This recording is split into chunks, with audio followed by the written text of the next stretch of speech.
Building, ইমারত, দালান থেকে শিক্ষা গ্রহণ করুন। এই যে একটা দালান আছে না পাশে, দেখতে পাচ্ছেন? এই দালান কি দিয়ে তৈরি করা হয়েছে বলেন? ইট।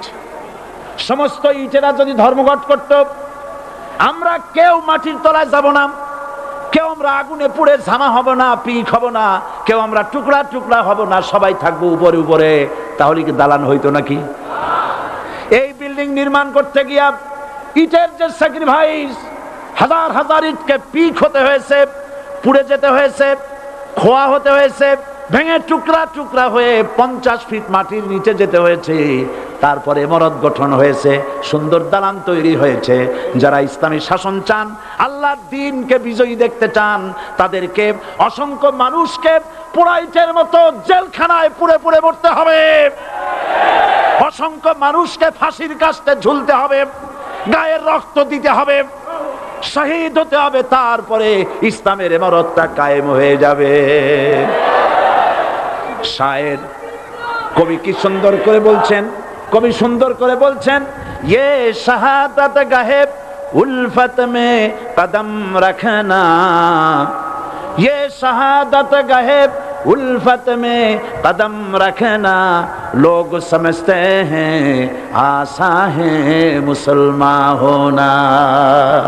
মানুষেরা মনে করে মুসলমান হওয়া খুব সহজ জিনিস।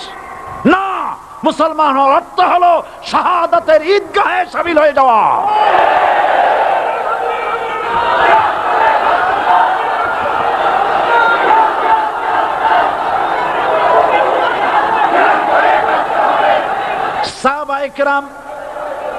সাহাবা ইকরাম মার খেলেন, এবার স্বয়ং আল্লাহর নবীর গায়ে হাত তুলল।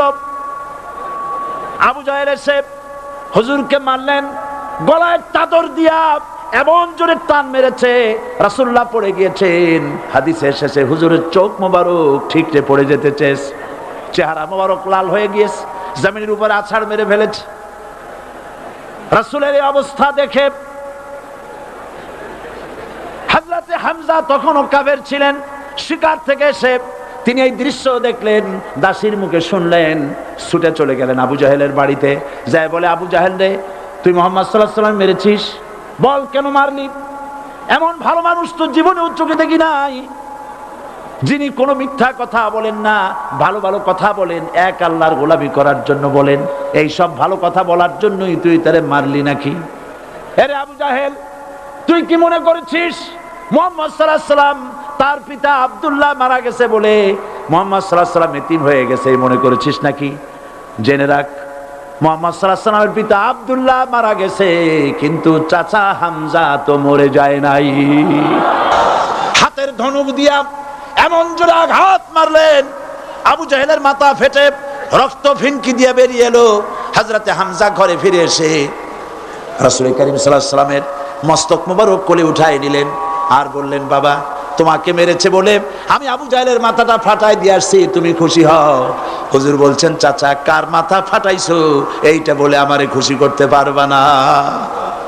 হযরতে হামজা বলেন, তুমি কি হলে খুশি হবে?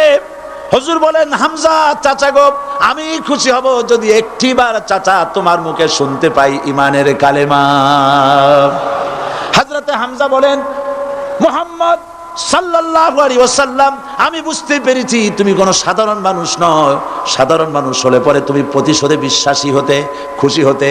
প্রতিশোধে বিশ্বাসী হও নাই, তুমি অবশ্যই আল্লাহর নবী, কোনো সন্দেহ আমার নাই। তুমি সাক্ষী থাকো, আমি পড়ে নিলাম, লা ইলাহা ইল্লাল্লাহু মুহাম্মাদুর রাসূলুল্লাহ।